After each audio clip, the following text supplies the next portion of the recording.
French fishermen have lashed out at Emmanuel Macron, warning he is playing a dangerous game and has overstepped the mark by threatening to veto a post-Brexit trade deal with the UK. Thierry Pouch, chief economist of the French Chambers of Agriculture, said French farmers and fishermen are now deeply concerned over the French president's recent efforts to push the EU towards a no-deal outcome over issues around fishing and a level playing field on trade rules. He warned the ultimatum provided by Mr. Macron, mooted by France's Europe Minister Clément Beaune, could have a devastating impact on hard-fought EU unity at such a critical moment for the bloc. Mr. Pouch told, "Each country reacts in its own interests as always, but I get the impression that France has overstepped the mark by threatening a possible veto because that goes against the strategy of showing a united front among the 27 towards London. So Macron is playing a risky game." France's intransigence echoes the behavior of other EU member states on other issues. I'm referring to Poland and Hungary on the economic recovery plan. A new EU civil war has broken out after Hungary and Poland have blocked Brussels' upcoming £1.60 million budget over 7 years and the huge coronavirus recovery package, which contains clauses linking funding to respect for the rule of law.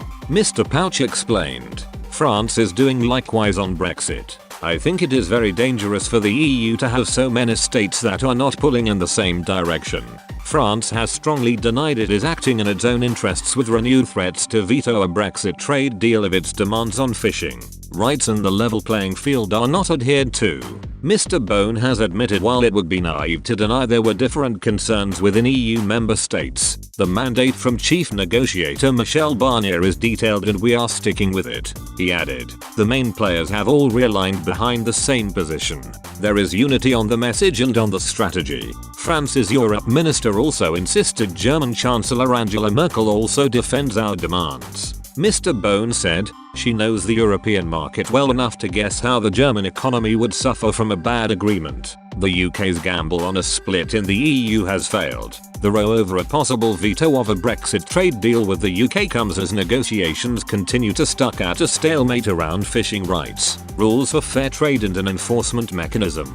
Mr. Pouch questioned whether it was right France was demanding the UK closely align itself with EU rules and environmental and social standards in order to export to the bloc, warning this fixation is a mistake. He said, "I find it hard to understand why France is so fixated on competition rules. Can we accept that the UK lowers social norms to export? Paris refuses the idea, but I'm not sure it is worth getting so fixated about as we have sufficient strengths to win market share in the UK and get over this. So I think it's a mistake. Barnier is trying to referee this but is having an incredibly hard time." Mr. Pouch also warned the devastating impact a no-deal Brexit could inflict on France. He said, "If we lose some of our €2 billion trade surplus to the UK on food products, it will be hard to conquer new EU markets as they will be flooded. That is what happened when we slapped an embargo on Russia in 2014. The chief economist of the French Chambers of Agriculture warned 3 regions in France are particularly worried about the effects a no-deal outcome with the UK would have on export alcoholic beverages,